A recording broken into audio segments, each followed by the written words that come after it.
Baiklah, saya akan melanjutkan penjelasan dari teman saya, Saudari Obed. 2.9 Penerima Surat Galatia. Surat ini menyebut penerimanya sebagai jemaat-jemaat Galatia. Istilah jemaat Galatia menunjuk pada suatu pengertian bahwa penerima surat ini adalah orang Kristen yang bergabung dengan jemaat Galatia. Akan tetapi memiliki persoalan karena istilah Galatia dapat menunjuk dua tempat, yakni daerah Galatia bagian utara yang disebut daerah Galatia saja, dan wilayah Galatia yang menunjukkan Galatia bagian selatan, yaitu daerah Siria. 2.10 Surat Galatia. Kalau kita meninjau surat Galatia secara sekilas, akan terlihat bahwa Paulus mengikuti pola tersebut. Ia dengan memberikan namanya sendiri, dari Paulus, seorang rasul, dan dia menghubungkan dengan suratnya semua saudara yang ada bersama-sama dengan aku. Kemudian dia menyebutkan orang-orang kepada siapa suratnya ditujukan. Dalam hal ini, sekelompok jemaat kepada jemaat-jemaat di Galatia mengucapkan syukur dalam surat Galatia mengenai keadaan rohani pembacanya. Soalnya tidak ada yang dapat disyukuri, dan keadaan mereka pada saat surat ditulis tidak memberi alasan bagi Paulus mengucap syukur bagi mereka. Pada bagian A, siapakah orang-orang Galatia itu? Surat Galatia ditulis kira-kira pada tahun 48 Masehi, tepat sebelum kunjungan Paulus dan Barnabas ke Yerusalem untuk menghadiri sidang para rasul. Surat Galatia merupakan surat Paulus yang pertama dan mungkin sekali bagian perjanjian baru yang pertama ditulis. Bagian B, 3 pokok kebijaksanaan Paulus. Walaupun surat ini tidak panjang dan tidak berbelit-belit, tidaklah selalu mudah mengerti maksud Paulus. Ini disebabkan karena surat tersebut ditulis secara terburu-buru di tengah suatu perselisihan yang hebat. 1. Kewenangan Paulus. Hal yang pertama telah dikatakan oleh para penginjil agama Yahudi adalah Paulus bukanlah seorang rasul yang sejati. Oleh karena itu, ia tidak diutus oleh para rasul yang pertama di Yerusalem. Ia tidak mempunyai hak memberi petunjuk-petunjuk kepada orang-orang Kristen baru, dan mereka pun tidak perlu memperhatikan apa yang mereka katakan. Bagian 2. Orang Kristen dan Perjanjian Lama.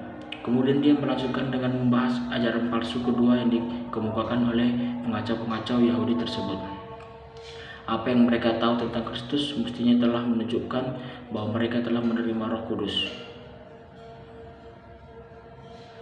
Dalam Perjanjian Lama, janji kerajaan mesianik telah diberikan kepada Abraham dan keturunannya. Paulus menjawabnya dengan 3 cara berdasarkan Perjanjian Lama sendiri. Dalam Galatia 3 ayat 6-14, ia menegaskan berkata-kata yang dijanjikan kepada Abraham menjadi milik semua orang yang percaya. Abraham percaya kepada Allah dan imannya menjadi dasar sehingga ia diterima Allah. Tetapi bukanlah hukum itu wahyu Allah tertinggi, dan Perjanjian Lama melampaui semua yang mendahulinya. Tidak, kata Paulus, sebab hukum Taurat berlaku selama zaman Abraham dan tidak mungkin dapat mengubah suatu janji yang langsung diberikan oleh Allah. Hukum mempunyai tujuan yang berlainan dan rencana Allah. Pertama-tama, hukum Taurat menunjukkan bahwa dosa merupakan pelanggaran terhadap Allah. Paulus menarik kesimpulan yang logis. Hukum Taurat yang berlaku sampai datangnya keturunan yang dimaksudkan oleh janji itu, keturunan telah datang dalam diri Yesus Kristus. Jadi masa berlakunya hukum telah berakhir, dan kepada mereka yang percaya kepadanya, Kristus memberikan kebebasan dari hukum. Kebebasan dan legalisme. Dengan berusaha menempatkan diri di bawah hukum dan memelihara hari-hari Yahudi, orang-orang Galatia sebenarnya sedang mencoba meniadakan apa yang telah dikerjakan Allah bagi mereka dalam Kristus. Sebab itu, ia melanjutkan dengan membahas alasan lain yang dikemukakan oleh para guru agama Yahudi. Paulus meninjau sekali lagi status hukum. Sekali lagi ia memakai kisah Abraham sebagai dasar serunya. Kali ini ia memakai peristiwa tentang Sarah yang mengusir Hagar hambanya. Paulus juga menjawab pertanyaan tentang surat Galatia. Ia menjelaskan sunat tidak mempunyai nilai apa-apa bagi orang Kristen. Tidak ada perbedaan. Apakah Kristen disunat atau tidak? Hubungan mereka dengan Allah tidak tergantung pada tanda lahir seperti itu, tetapi berdasarkan iman yang bekerja oleh kasih. Penyunatan sebenarnya merupakan penolakan atas apa yang telah dikerjakan Kristus bagi mereka. Paulus kemudian membicarakan soal perilaku Kristen. Satu hal yang membedakan orang Yahudi dari bangsa-bangsa lain di dunia purba adalah standar moral mereka yang sangat tinggi. Akibat dari pemeliharaan hukum Taurat, guru-guru palsu yang mengunjungi Galatia telah mengemukakan jika orang-orang Kristen tidak menuruti hukum Taurat, maka mereka tidak akan mempunyai pedoman bagi perilaku mereka, dan kehidupan mereka tidak dapat dibedakan dari orang-orang kafir di sekitar mereka. 2.11 Sidang di Yerusalem. Orang Kristen asal Yahudi yang masih taat pada hukum Taurat menuntut agar orang bukan Yahudi agar masuk Kristen dengan melakukan sunat sehingga mereka memperoleh keselamatan adalah perjanjian lama merupakan firman Allah, maka perintahnya harus dituruti. Namun Paulus menentang itu dengan menyatakan bahwa orang bukan Yahudi tidak perlu disunat. Alasannya, menurut Paulus, perjanjian lama menyatakan bahwa Abraham dibenarkan oleh imannya jauh sebelum hukum Musa. Oleh karena situasi itu mengganggu kedamaian dalam gereja, maka jemaat di Antioquia menunjukkan Paulus dan Barnabas dan beberapa orang Kristen lainnya untuk pergi ke Yerusalem agar bertemu dengan para rasul dalam rangka memecahkan masalah itu. Bahwa orang Kristen dan Yahudi adalah saudara dan menolak tuntutan orang Kristen Yahudi di Yerusalem.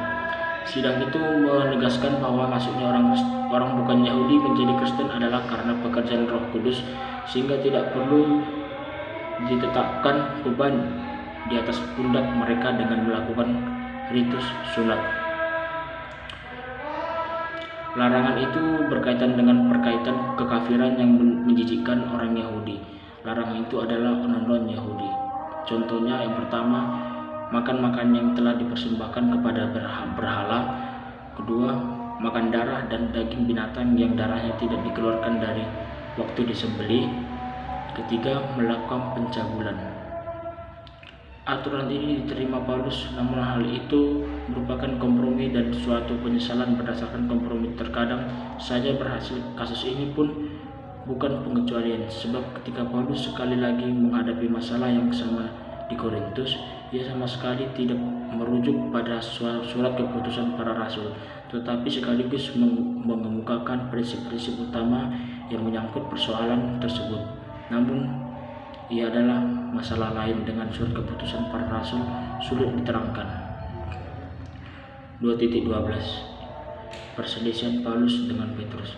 Sidang di Yerusalem telah memutuskan bahwa orang Kristen dan Yahudi, terutama dalam perjamuan kudus dan perjamuan kasih, misalnya orang Yahudi menanggapi najis jika duduk makan semeja dengan orang bukan Yahudi,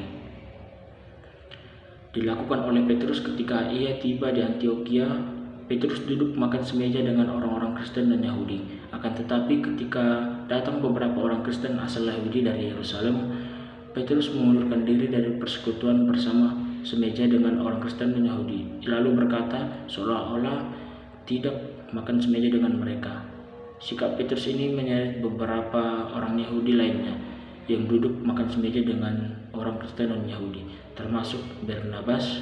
Sikap munafik itu ditegur oleh Paulus di hadapan orang-orang itu, berkata, "Jika engkau orang Yahudi, hidup secara kafir dan bukan secara Yahudi, bagaimanakah engkau memaksa saudara-saudara yang tidak bersunat untuk hidup secara Yahudi?" Maksud Paulus dengan memberikan teguran kepada Petrus dalam surat kepada jemaat Galatia adalah untuk mengingatkan jemaat di sana bahwa tradisi Yahudi terhadap orang-orang non-Yahudi, tradisi ini tidak boleh menjadi alasan untuk mencegah orang-orang yang bukan Yahudi untuk masuk ke dalam persekutuan bersama dengan Tuhan. Sekian hasil dari presentasi kami. Mohon maaf jika ada kesalahan. Terima kasih.